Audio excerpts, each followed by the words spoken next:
Hey everyone, welcome back to Everyday EV. For today's video, I'm pretty excited about this because this is the first time that I am doing this. It's my first Q&A. So over the past few weeks, I asked my friends and some friends on social media if they had any questions for me regarding electric vehicles, content production, what it's like driving a non-Tesla electric vehicle, and just some other things. So for today's video, I'm going to be answering their questions and getting more in depth with who I am as a content creator and providing you guys some more information. One other thing that I do want to mention is that at the end of this video, I will be announcing my winner of the 1,000 subscriber giveaway I started, which includes a Tesla poster set, an Everyday EV logo t-shirt, as well as an Everyday EV logo sticker. So definitely stay tuned for that, and let's get started with the Q&A.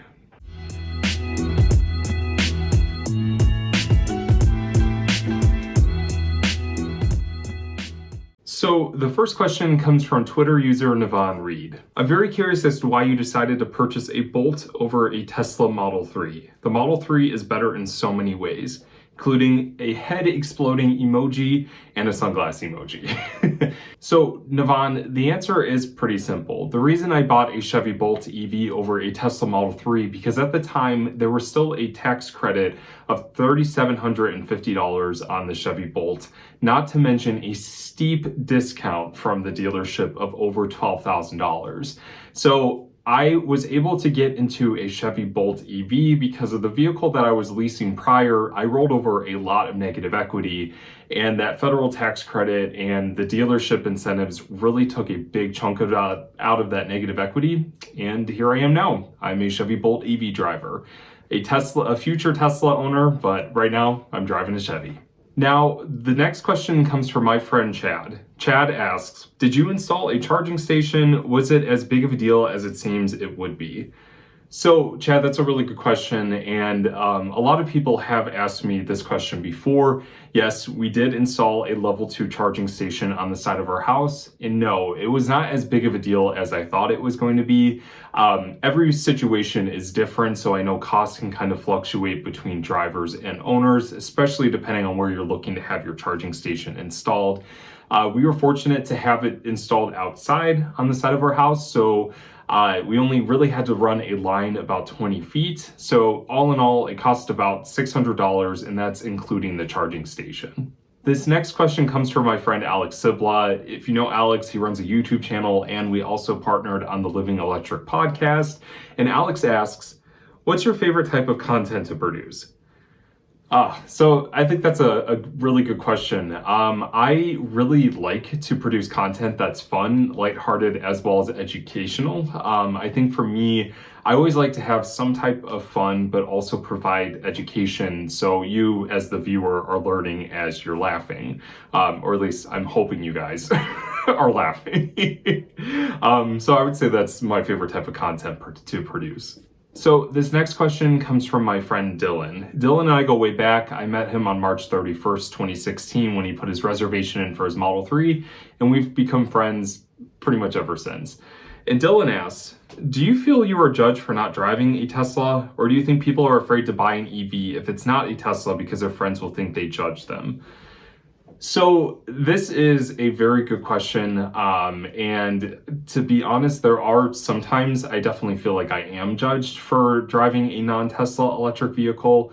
I really try my best to promote all electric vehicles regardless of the brand, and yes, I know Tesla definitely has a lot of advantages over non-Tesla electric vehicles, but as the days go by and the years go by, the technology is improving from different brands, and we're seeing a lot of different exciting products. So for me, I definitely think that there is a stigma for the non-Tesla EV drivers, but I do my best to coexist with everybody, and I hope everybody feels that way too. So the next question from Dylan. Tesla is known to send out frequent updates. How do other manufacturers handle it? Or are they still trying to have you go into a dealer so the dealer makes money, etc.? So this is a very good question, and I will use this from a personal experience with my Bolt EV. So the Bolt EV is capable of doing over-the-air software updates. And in the year and a half of ownership of my Bolt, we have not received a single over-the-air software update. Every update, we've had to go to the dealership, we've had to wait there for a few hours in order for the software to install, and it's a very, very time-consuming ordeal to get a software update on a Bolt EV. And in fact, there's some people who have had their cars from 2017 and have not received an over-the-air software update. In terms of other manufacturers, I know a lot of General Motors new electric vehicles should have over-the-air software updates. And I know Ford with their Mustang Mach-E is going to be offering software updates over the air. So I think as technology improves and brands continue to push out these electric vehicles, we're just going to see more over-the-air software updates occurring. So the next question comes from my friend Jen, and Jen wants to know, what kind of software do I use to edit videos? So there's a few things that I use to edit videos, and I'm still learning as a content creator and diving more into the editing process because it definitely seems to be the more time-consuming portion of creating content. But basically, I use LumaFusion, which is a downloadable app on my iPad. I use iMovie, and then in order to create thumbnails, I use the Photoshop version for the iPad, as well as some other editing software on my MacBook Pro. The next question comes from my friend Craig Hart. Craig wants to know, how much time do you spend trip planning and what apps? Do you ever wish you had a Tesla? Would you have bought a Tesla if it was the same age, mileage, and price like for like as your Bolt? So to answer the first part of Craig's question, there are some times where I definitely do like to plan trips, but if I am actually going on that road trip versus imagining that I'm going to go on that road trip, I will use apps like ChargeWay and PlugShare. I originally started using a better route planner, but I found a better app, which is ChargeWay. It works better, it's faster, and it's a much better user experience.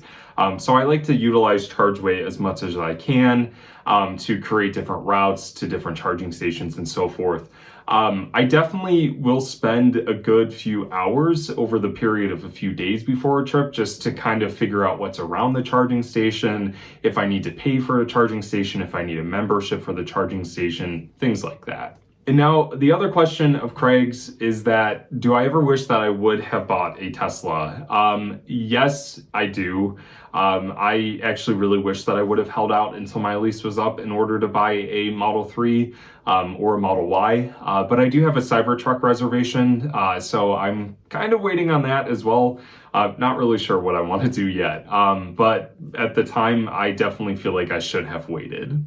So the next question comes from my friend Jen again, and this question is, how did I get interested in EVs, and as well as my motivation for my YouTube channel?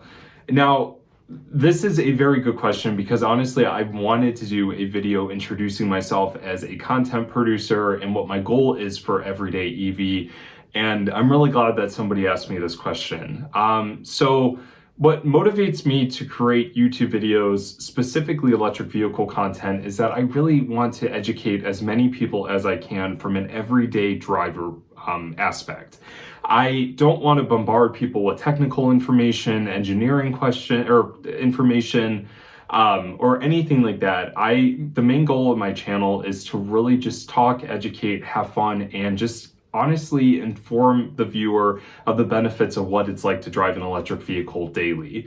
Hence why the name of my channel is Everyday EV. I really just want to talk with everyday drivers about how these vehicles can benefit them. So how did I get into electric vehicles? Well, that's a good question. I really got into electrified vehicles back in the early 2000s when the original Prius was released. And yes, I know a Prius, it's not an electric vehicle, not yet at least. Well, who knows? We'll see what Toyota does. So over the years, I really got interested in Tesla, the Roadster, the Model S. I spent hours configuring Model S's throughout college classes, even though I should have been paying attention. And I eventually worked for Tesla here in the Cleveland area. So for me, I just have always loved what electric vehicles stand for and what they're doing for me in terms of my passion with education. The next question comes from my friend Lori, and Lori asks, with car companies making all EV cars, how does it affect MSRP pricing and resale? So Lori, that's a very good question. As there are a lot of complaints and a lot of concern that electric vehicles costs are never going to make it down to the point where they kind of match or are more affordable than a typical internal combustion engine vehicle. But the fact of the matter is, as technology improves and the cost of battery production decreases, we definitely will see a point where the price point of electric vehicles are actually more affordable to purchase than a typical gas vehicle. In fact, we are actually already seeing that now with the new Bolt EVs, the Teslas that are coming out. And in fact, Tesla actually is going to be producing a $25,000 electric vehicle at some point, either this year or next year, or in the coming year. So we are definitely seeing a turning point where that price of the battery costs is going to make electric vehicles a lot more affordable for a lot more people. And in terms of resell, this is one thing that some electric vehicles have struggled with. Not Tesla, we'll just forget about Tesla in this aspect. But things like the Chevy Bolt EV, the Nissan Leaf, and a bunch of other electric vehicles, the resale values tend to tank initially and as the years go on. So you can definitely find some good options on the used market. But I definitely think as electric vehicles become the norm and they start replacing gas-powered vehicles, I think that that's definitely going to flip, and where you're going to see electric vehicles holding their resale value much better. Okay, so this next question comes from my friend Elizabeth. And Elizabeth, I just want to give you a shout out. Thank you so much for supporting me and buying a everyday EV hoodie and a long sleeve shirt. I'm just going to drop a product placement here. If you guys do want to support me and get one of these, definitely let me know in the comment section. I'll work with you to get one ordered for you. These are awesome. But Elizabeth asks, how about when are you going to have Harvey and Orchid back on? So I love filming with our dogs. In fact, I actually really do want to record a video called Puppy Reviews an Electric Vehicle. And that's our dog Orchid, who definitely I think could have some fun with this video. So definitely look for that in the future. So another question from Lori about Chevy getting rid of all gas cars in the next 5 years. I definitely have an opinion on this. I think it's very exciting that Chevy and GM is going fully electric, but as a current Chevy Bolt owner and some issues that I've run into, and I know that a lot of other owners have ran into with their electric vehicles, I just really hope that Chevy and GM makes their next generation electric vehicles better. I hope that they took whatever they learned from the current generation Bolt and just improve on that from every aspect, because the Bolt is a very capable vehicle, but there is a lot of room for improvement that's left to be had.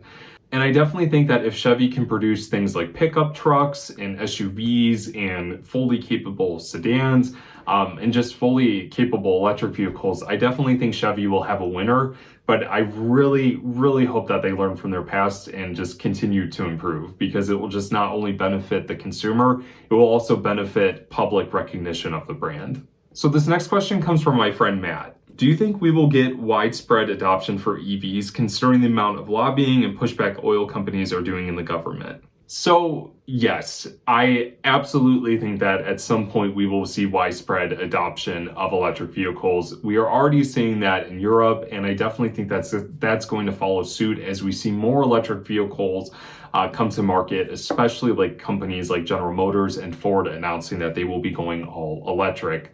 So I definitely think that there will be widespread adoption. Now, the thing is that the United States is very heavily focused on oil production, coal usage, but it's turning. You know, we're seeing a pivotal moment where renewable energies are starting to produce more electricity than coal, and we're seeing a widespread adoption of solar use. So I definitely think that it's going to take a societal change of mind and heart for EV adoption, but my true belief is that education is where this should start, and this is really the main point of my channel, and what I feel like is my purpose is that I can talk and educate you guys as well as other people about electric vehicles and just really get that conversation started, because to me the initial conversation is honestly what matters, and I just want to talk about these cars. So I definitely think adoption is going to come from education and starting that groundwork right there. So this last question is going to be coming from my friend Gretchen. And Gretchen asks, are there any other companies that are putting focus on switching to electric or offering more electric options? I know Honda had big goals to offer hybrids of all their models, but I can't remember by when. 2020 question mark / ha. To answer Gretchen's question, yes, there are a lot of other manufacturers that are putting a focus on electrified vehicles, whether it be hybrids, plug-in hybrids, hydrogen, or battery electric vehicles. We're seeing a massive shift in that aspect. So, for example, General Motors stating that they will be fully electric by 2035. You have Ford that is announcing that they'll be fully electric in Europe by 2030. Honda's working on electric vehicles. Toyota's finally working on electric vehicles. Subaru, BMW, Mercedes, Audi, Porsche. We're seeing this big shift towards electrification. So I definitely think that more cars will be coming out in the next few years. But what's even cooler is that regardless of like the legacy brands going electric, is that you're having these startup companies that are establishing themselves as electric from the get-go. So you have luxury brands like Lucid, you have new vehicles from companies in California like Alpha, who's coming out with what they're calling the Alpha Ace or the Alpha Jax. You have Canoe, you have what potentially could be something Faraday Future. But there's a lot of car companies that are starting from the ground running fully electric. So I definitely think in the next few years, there's going to be a lot of cool electric vehicles on the road. And whether or not Honda is there between that date range, we'll see. So guys, let's get to the winner of the 1,000 subscriber giveaway. And just to kind of do a quick recap, the main reason I wanted to do a Q&A is to celebrate hitting this big milestone. And thank you guys so much for supporting Everyday EV. Honestly, it means so much to me, and it's such a dream to even hit 1,000 subscribers. So thank you guys for supporting me on this journey. I'm learning brand new things and trying to improve every day for you guys. So thank you guys so much. Seriously, it means a lot. So let's do a recap of what I'm giving away. So I'm giving away a Tesla poster set from Etsy, which includes a print of this Model S photo, a print of this Model X, and a Model 3 print. I've not hung this one up yet. That's why it's, kind of just hanging around. An Everyday EV branded t-shirt, as well as an Everyday EV logo sticker. So very excited about this. And the winner of the 1,000 subscriber giveaway is Corvus Richardson. Congratulations, Corvus, and thank you so much for supporting Everyday EV. I'm going to be reaching out to you via the email that you provided in entering the sweepstakes, so thank you so much, Corvus, and I'll reach out to you soon. And before I wrap up this video, I just want to thank everybody who entered this contest. I had over 300 entries, which just blows my mind. So thank you guys so much. I'm definitely going to be continuing to do more giveaways as Everyday EV continues to grow. And thank you guys again for the support. And now, I always want to open the door for any further questions. If you guys do have any questions you would like me to answer on future Q&As, leave them in the comment section and just let me know. I would love to talk with you guys. Thank you again for supporting Everyday EV. If you haven't yet, make sure you hit that subscribe button. Every subscriber is just incredible, so thank you guys. And I hope you guys are taking care, staying safe, and I hope you make every day electrifying. I'll see you guys in the next video. Bye, guys.